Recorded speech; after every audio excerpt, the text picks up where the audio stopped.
stratégie d'investissement repose sur 3 critères fondamentaux. D'abord, pour remettre les choses dans leur contexte, la Floride aujourd'hui c'est plutôt un marché de vendeurs. L'inventaire de qualité est très difficile à trouver, donc l'enjeu finalement c'est de trouver des biens de qualité, à commencer par leur localisation. Des localisations de qualité à fort potentiel dans des zones dynamiques, ça c'est vraiment l'enjeu. Aujourd'hui, le premier critère ça va être la qualité.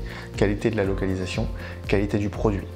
On a des agents qui nous contactent, qui ont des biens off-market, donc des biens qui ne sont pas sur le marché. Avant de les mettre en vente, évidemment, ils contactent leurs investisseurs habituels.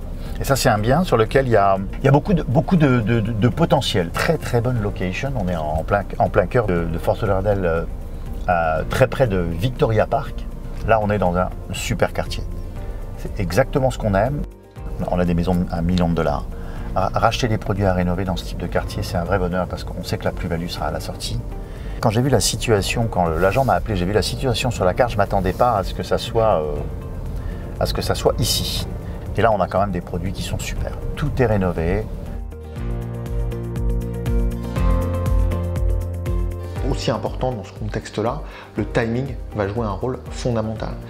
L'idée, c'est aujourd'hui, dès qu'un bien de qualité sort sur le marché, d'être le premier à entrer en négociation, le premier à aller le voir. Eric a l'habitude d'arrêter quasiment tout ce qu'il fait pour aller voir un produit de qualité avant tout le monde et arrive souvent, et est très fort pour ça, à négocier en direct avec le vendeur. Donc le timing va être fondamental.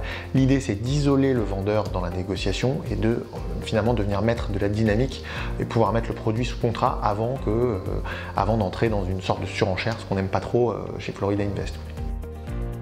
How are you doing?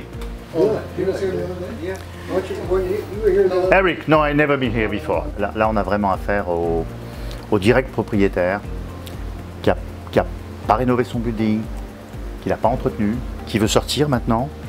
Et c'est vraiment le moment idéal pour la personne qui veut. Il y a quand même 6-8 mois de travaux à prévoir, qui veut prendre l'upside sur ce building. C'est vraiment le moment idéal.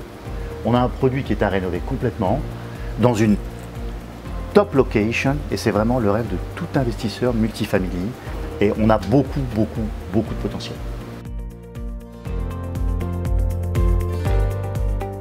Le troisième critère va être le potentiel.